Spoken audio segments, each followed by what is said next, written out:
At ipakikita ko mga katukad yung aking mga gagawin. Ito yung mga materyales na bubuuin sa paggawa ng spear gun. Ang mahal kasi naman kasi ng mga katukad ng ang pinakamaliit ng spear gun, yung magaganda ay 3,500. So napaka-mahal naman nun at hindi natin kakayanan, lalo pa yung malaki nasa 5,500. So ang ginawa ko lang mga katukad friends, naggagawa na lang ako ng sariling kapamaraanan ko. At ito yung mga nakikita niyo mga katukad ay gawa ko na lamang mga katukad. Ito yung meron ditong trigger at mga tornilyo.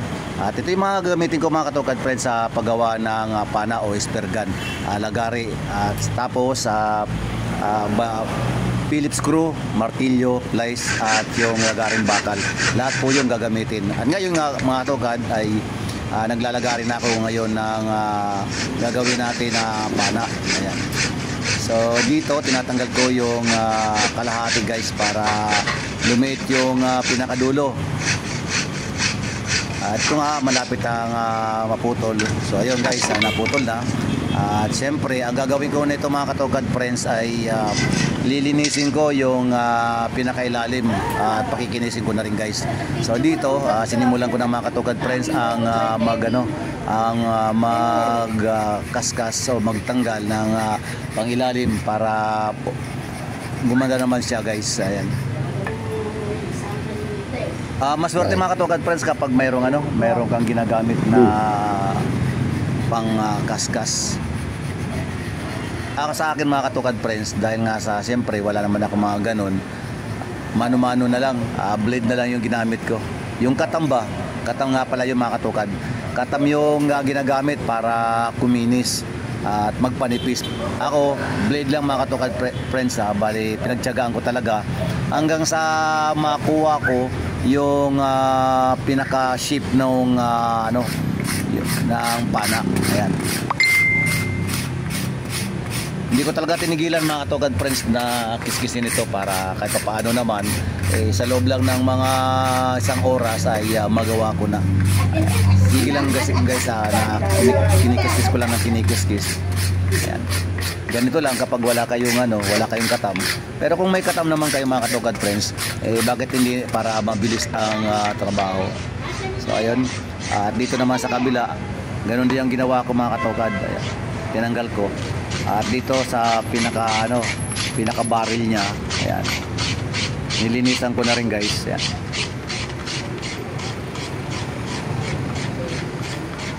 Tinanggal ko yung magaspang mga katukad friends para maganda naman tingnan. Maging sa ilalim guys, tinanggal ko na rin. Lahat na yan mga katukad friends, hanggang dito sa may pinakabat. At dito nga pala mga katukad friends, sa may ibabaw, nag-upan na rin ako guys. So ito na yung nilinisan ko mga katukad friends, ayos na. Alamang yung pinakabat mayroong space o siwang, at yun ang gagawin ko, lalagyan ko yan lalagyan ko yan guys ng masilya para pumantay. Sa ngayon mga katukad friends, naglagay muna ako ng pinaka bracket dito sa may bat yan, para hindi naman siya maputol. Kasi mas mainam kung lagyan ng ganito para kung sakali man na ginagamit na sa underwater, sigurado tayo guys na hindi tayo magkakaproblema. Ayan, nilagyan ko guys ng tornilyo. At yung sa kabila guys, ganun din, nilagyan ko rin para kahit papaano makakatulong din. So ayun, isa, naglagay ulit ako din sa baba. At pagkatapos, ito nga, nakita niyo guys na tinornilyohan ko. Mas mainam kayo mga katukad friends kung sa tatsulok magkaroon kayo ng ilalagay na bracket. Napaka sureball kaya ng ganun. So ayan guys, talagang hindi ko talaga tinigilan guys na hindi malagyan ng tornilyo, kasi nga yung aking tornilyo hindi naman gaano matalim, pero talagang ando yung tiyaga guys na may kabit. So ayan mga katukad friends, malapit ko na matapos, kunting higpit na lang mga guys.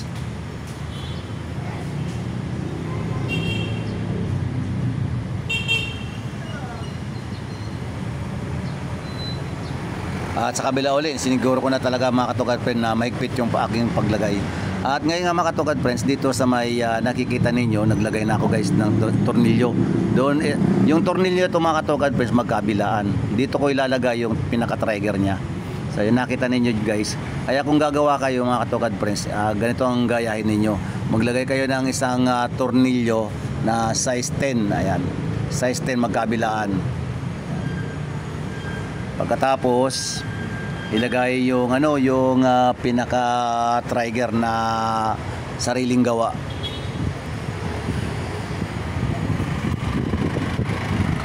Ayan dyan guys, so, nilagay ko na dito.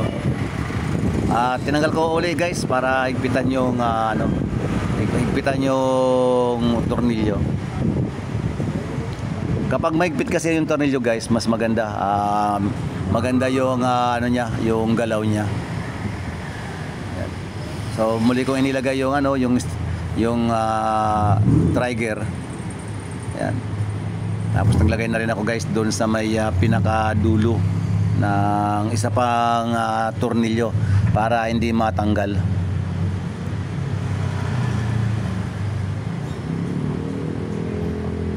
Ayan guys, nakita ninyo na nilagay ko na yung isa.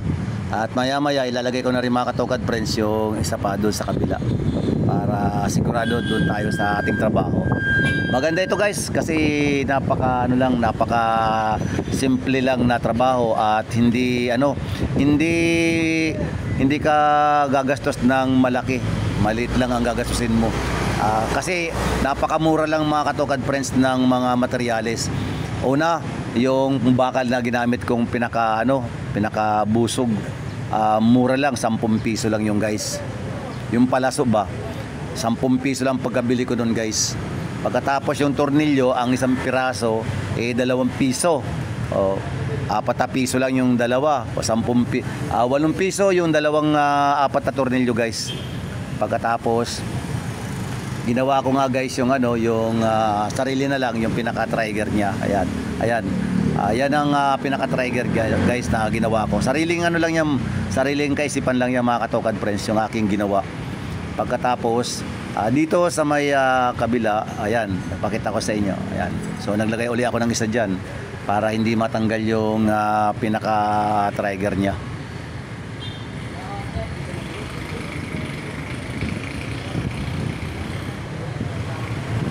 At hinigpitan ko na mga katugad friends. Pero kailangan guys na makapag-play yung trigger. Huwag naman masyadong maigpit yung pagkabit ng tornilyo doon sa pinakadulo. Medyo maluwag lang ng konti para makapag-play. Yan, ganyan. Tapos makikita niyo mga katugad friends doon sa may kabila, sa may bandang right side, mayroon doon na naka-oscillate na isang naka-oscillate na bakal din.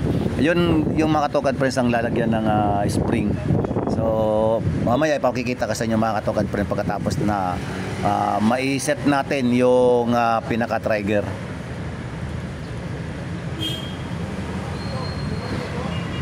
Masyado ako seryoso dito guys. Ayan, pakita ko sa inyo guys. Ito, ayan. So nailagay ko na.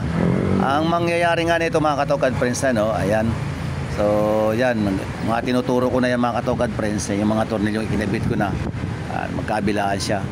Pagkatapos yan guys, ituturo ko na rin sa inyo mga katugad yung yung susunod na gagawin, yung paggawa ng pagkabit ng spring para mag-play na siya mga katugad friends. Ayan. So yung tinuturo ko na yung mga katugad friends, ayan yung nilagyan ko ng kanal at dyan lalagay yung pinakapalaso niya guys. So ayan.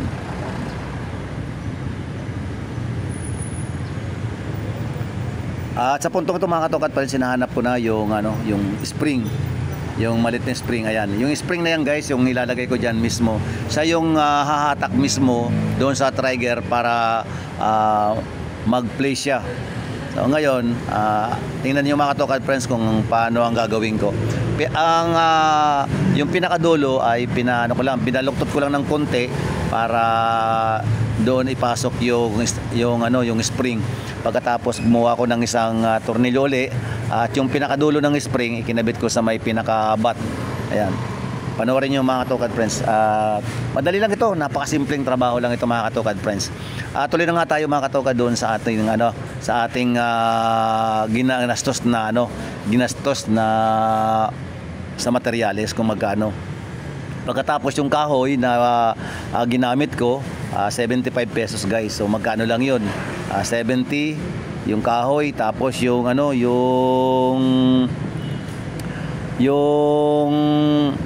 tawag ba rito? Yung spring nga pala, isang spring 20 pesos.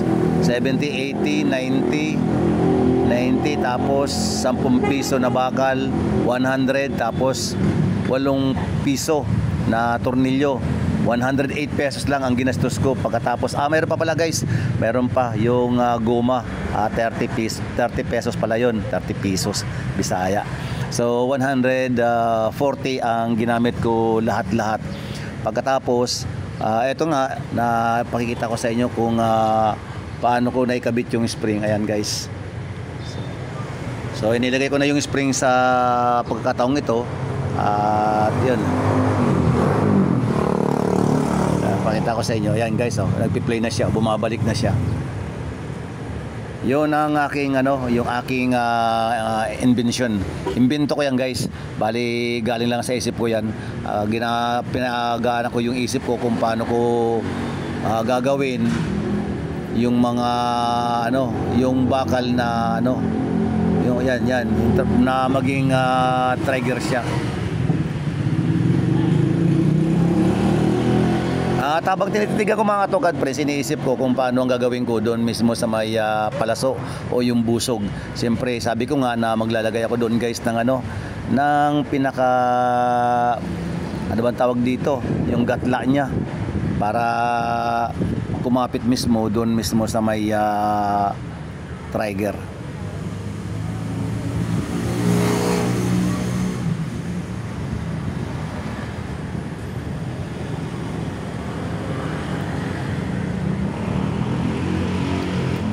At ito nga pala mga katokad friends na ginagawa ko dahil nga sa siyempre isang kwento lang mga katokad friends, bali pupunta kami kasi sa may sa isla ng Pulillo. So naisip ko na gumawa ng ganito na na mangisda sa mangisda sa Pulillo at gamit nga ang isperga na to. So abangan niyo, update ko kayo mga katokad friends sa sa lugar na yon, sa aking sa aking pagbabakasyon kasama ng aking pamilya. At pagkatapos guys na magawa natin malaking pakinabang guys, napakalaking pakinabang nito kasi hindi lamang ito mga katokad friends gagamitin ko sa ngayon lang, kundi sa mga ibang pagkakataon pa na aming pag-swimming. Kasi may minsan kasi guys na nakikita ko yung aming napupuntahan, may mga magagandang magaganda at malalaking isda na kung saan hindi tayo makapag-ispergan kasi nga wala tayong dala. Pero dahil nga sa ngayon alam ko na yung Pulilyo na aming pupuntahan maraming isda at makakapaghuli tayo doon. At bukod doon guys dadala rin kami ng pamingwit. So nakabili na rin ako guys ng 4 na lure. Pwede na yun na gamitin para makapamingwit tayo. At nga pala mga katokad friends, balik tayo dito. So ayun guys, bali gumawa ko mismo ng pinaka lagayan mismo sa may bandang dulo. Yung ginamit ko dito guys, yung yung pipes na ginagamit sa tubig. Ayan. At bumili na ako guys ng goma. So yun ang ilalagay ko dito mismo sa harapan. Ayan guys, tinatalian ko na to. At makikita ko sa inyo yung kung at papaano at kung saan yung aking pagtali dito. Dito ay pansamantala ko muna guys na tinalian kasi nga siyempre para kahit paano temporary lang na mag-fix siya. So ayan. Pero maya guys, mga ilang buhol ko lang maglalagay na ako guys ng ng goma para doon sa mismong sa may palaso diyan. Ayan. Pagkatapos na ito mga katokad friends, lalagay ko na yung 2 piraso na goma. Marami pa akong gagawin mga katokad friends, pero kung tututukan ko lang ito guys, napakadali lang tapusin. Mga 2 araw lang to tapos na to guys. Pero dahil nga sa sa paunti-unti lang ang gawa ko, siyempre may trabaho rin ako. So na lang pag wala akong ginagawa, Yun, ginagawa ko na. At ito nga guys, nagawa ko na yung pinakadulo at sinisipat ko kung kailangan tuwid. Kailangan tuwid siya guys. Ayan. At maya-maya ilalagay ko na rin mga katokad friends yung guma. Ayan. Ilag lang kayo mga katokad friends at tinuturo ko sa inyo. Ayan, patamaan kayo. Oo. Ayan. So, joke lang yan guys. Prank lang yan. So, ayan. Bali, ang gagawin natin sa sunod guys ay yung guma. Ayan. So dudublehin ko mga katokad friends para malakas yung unat ng pagbatak niya. Para once na kinalapit mo yung trigger, malayo-layo guys yung aabuti ng palaso. Ang una kong ginawa mga katokad friends ay sa taas ko muna inuna. Ayan. Inuna ko muna, tapos pagkatapos na ito guys, sa taas dito naman tayo sa bandang gilid.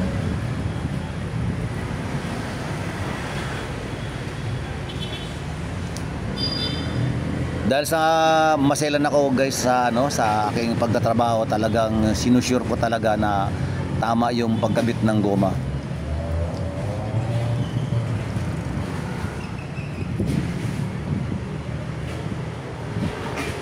So ayan guys. At hindi lang yung mga katokad friends, dito sa may bandang dulo ng goma maglalagay pa ako ng kawit. Tapos guys, ilalagay sa mismong pinakapalaso niya. At lalagay ko na rin guys yung pangalawa dito sa may gilid. Magkabila niyan guys para malakas. At ipakikita ko sa inyo sa susunod kapag nagawa ko na yung mga goma sa bandang gilid, lalagyan ko siya ng pinakakawit. Yung nasa gitna guys, yung kawit niya, mayroon siyang pinakakuntil sa bawat gilid sa kaliwat kanan para doon ikabit yung nasa kaliwat kanan na goma. Pero pakikita ko na rin sa inyo mga katokad friends yung paggawa. Sa ngayon, pakikita ko lang muna sa inyo kung paano ikabit yung mga goma. Ayan. Ayan guys. So mayroon na siya. Malapit na matapos mga katokad friends. At yung kulay nga pala ng pipes mga katokad, hindi po pwede ang ganitong kulay kasi pag ginamit mo na ganito ang kulay, matatakot yung isda kasi may kulay. So ang gagawin natin, pipinturahan natin yan guys ng kulay itim. Maging yung ating pati yung pinaka kahoy, pipinturahan natin guys ng itim.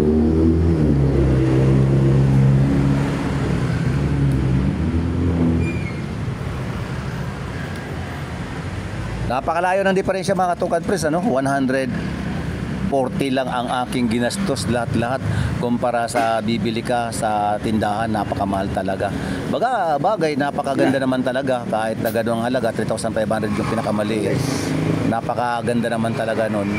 Kasi siyempre talagang pulido yung pagkagawa. Pero sa mga ganitong sa mga ganitong mga pagligo lang o pag-swimming, kailangan lang na talaga nito sariling gamit lang, sariling kaisipan lang para makabuo ng fish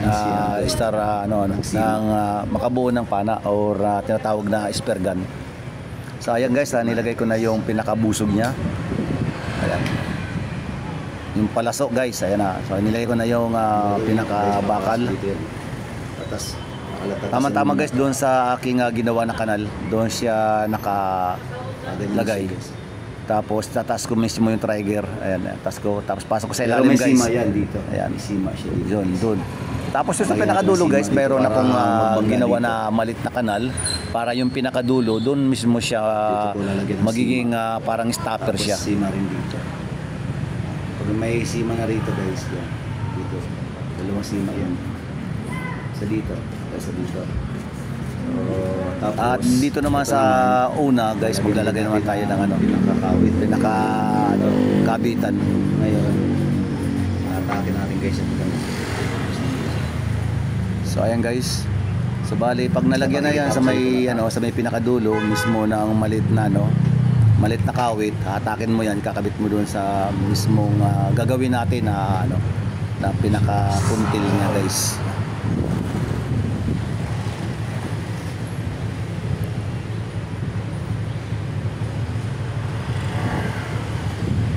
Kailangan yung pinakakawit nito mga katukad friends dito sa may bakal na to, kailangan mataas para hindi siya madulas pag ikinabit na o ikinasa na mga katukad friends yung yung mga guma. So, ayan no.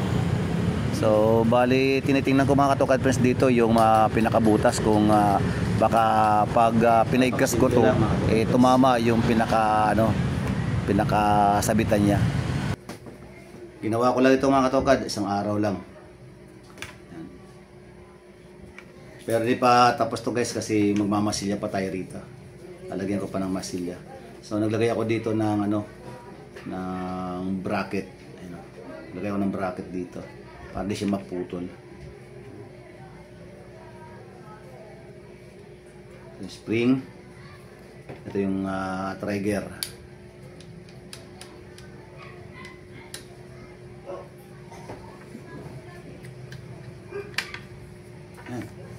Okay na guys.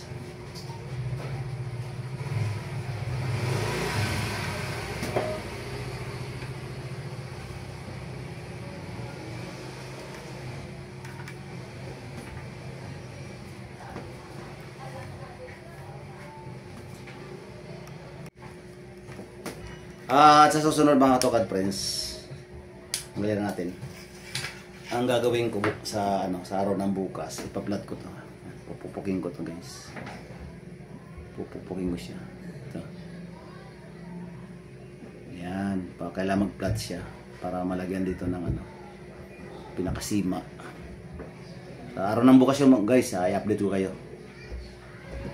Saka din dito rin yung matulis, may sima rin dito.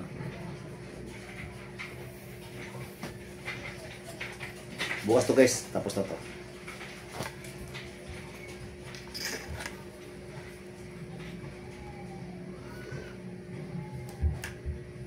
Ang ganda. Ang ganda.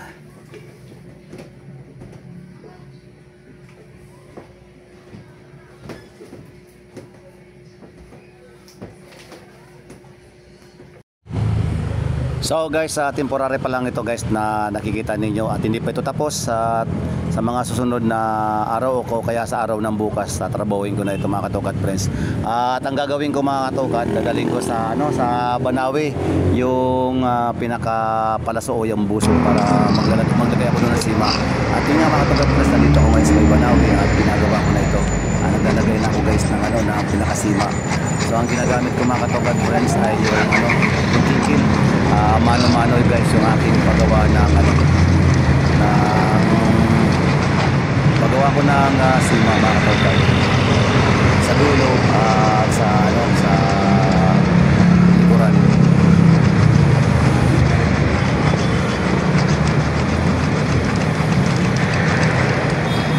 Maganda sana mga katukad friends kung may grinder, madali lang matapos. Pero yung wala naman akong gamit mga katukad. Ito guys, sinasabi ko na mayroong proud ako mga katukad kahit sima. wala akong grinder. Kaya ko naman trabahuin ng mano-mano sa pamamagitan ng kikil guys. Kailangan ko lang na magkaroon ng sima. Pagkatapos na ito mga katukad friends, pupunta ko sa may dulo at doon naman ako gagawa ng isang sima na kung saan may tulis. Pero tapusin ko muna ito guys. Kaya kung meron kayo mga katukad friends na kikilin nyo na lang.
Kupo ka ng wow, wow, wow, lahat ka ng wow. Ayun na naman, video ka na naman. Nakahubad ka na naman. Lahat na ng video mo, nakahubad. Macho ko eh.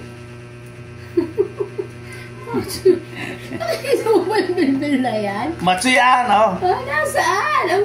Nasaan ang abs? Lahat na lang ng video mo, nakahubad ka. Mainit. Eh, kahit na magdamit ka. So ito guys yung ilalagay natin mismo sa may goma. Nalala mo yung sombrero na to? Ito ba yung nasunog? Sa may gitna siya guys na ilalagay natin. At ito yung ilalagay din natin na panalo.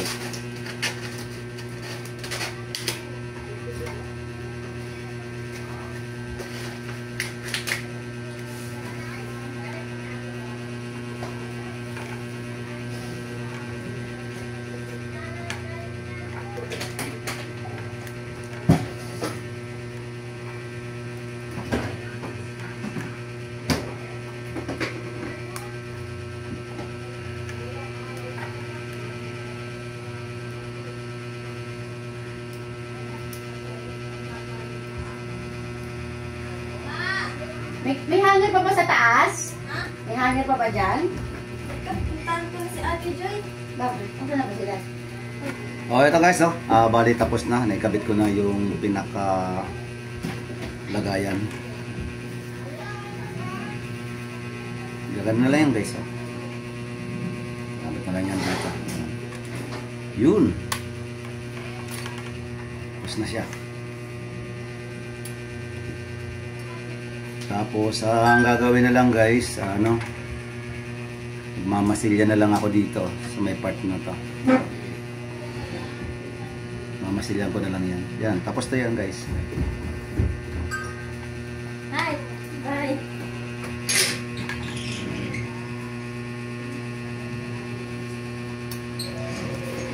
Ang ganito lamang mga Toka Friends ang video na to. At i-update ko na lang kayo sa mga susunod pa na aking gagawin. Pag natapos na ito guys, sa bukas yata, sa araw ng bukas, okay na to.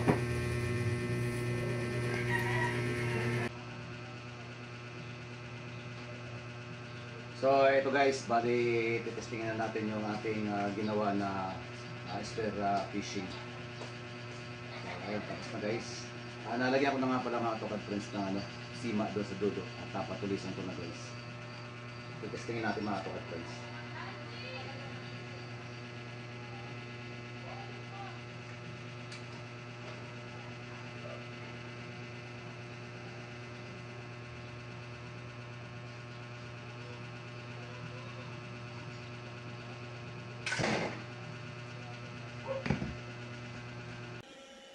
So, ito guys yung pawa mismo ng gatas. Bakit tinamaan ano ito? Ay, patay! Yung tubo. Ayun, mabuti hindi tumama sa tubo. Alright guys.